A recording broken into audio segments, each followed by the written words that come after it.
races get called Tuesday night, it's not just a matter of waiting for the numbers and reporting it to the world. There is a lot of work that goes into figuring it all out. So last night, I took a trip into the belly of the beast. Decision desk for 48 hours from now. Chris will be churning out data all night long. Churn it out.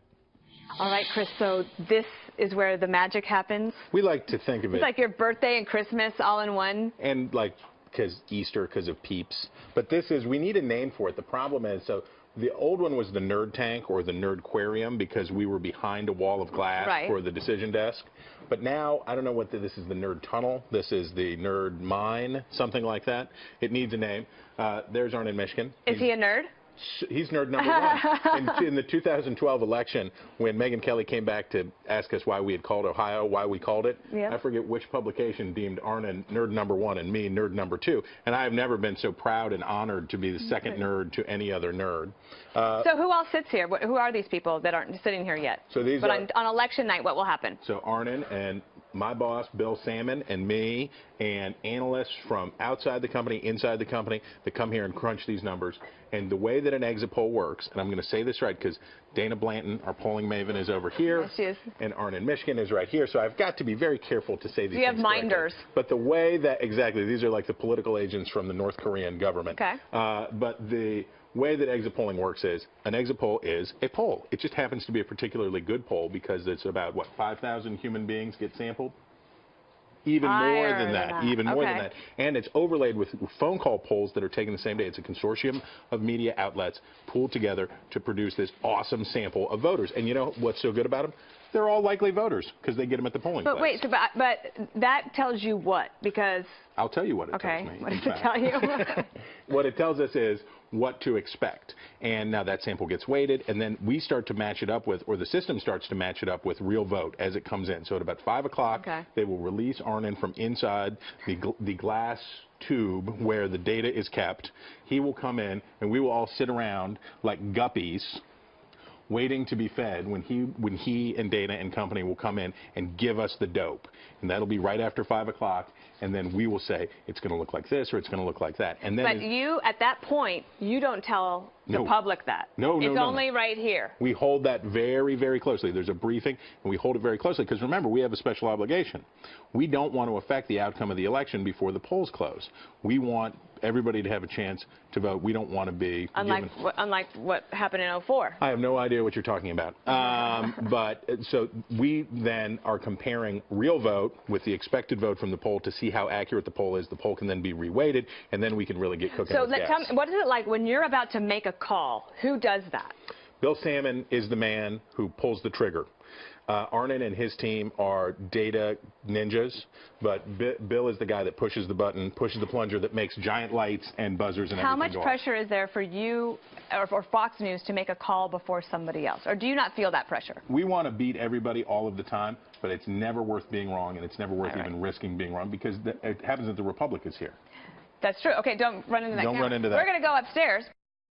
This is for a more smoother, an elevated nerd, the James Bond of nerds, Bill the Hemdog Hemmer. Hemmer. Brother. This is like we have outlawed the word nerd up here. Really? Because we call, how are you? Are we analysts? Welcome to the data deck. The data deck. Did you get that? Yeah, Captain Kirk. See what I did there? So we have taken the billboard. Right. And we supersized it. Get out of here. What? Well, I mean, just here's an example, right? Where we can take states, right? Counties. You grew up in. Well, I was born in Weston County. I'll tell you right. Can I hit it? You can try. Let's see if it works. You can try. There we go. Right? Weston County. I got it right. Thank you, family. Wait, you're from a square county in a square state, is what you're saying? Looks like in the Black Hills of Wyoming. So here's what I think is great about this whole room. Okay. Is that you get the information before anyone else gets the information. Oh, up here? Yes. Well, I mean. Am I going to be up here? You will, actually. In fact, you'll be right over here. Okay. I mean, shall we go? Let's try the deck. Come on. The great value of the data deck is that you get information before everybody else. So you'll have your spin meisters on TV telling you how it's going, and you can say, but But really. But that's not what the facts show. So that's great value up here. All right, so when we talk about, we were just down in the nerd tunnel where we're harvesting that data.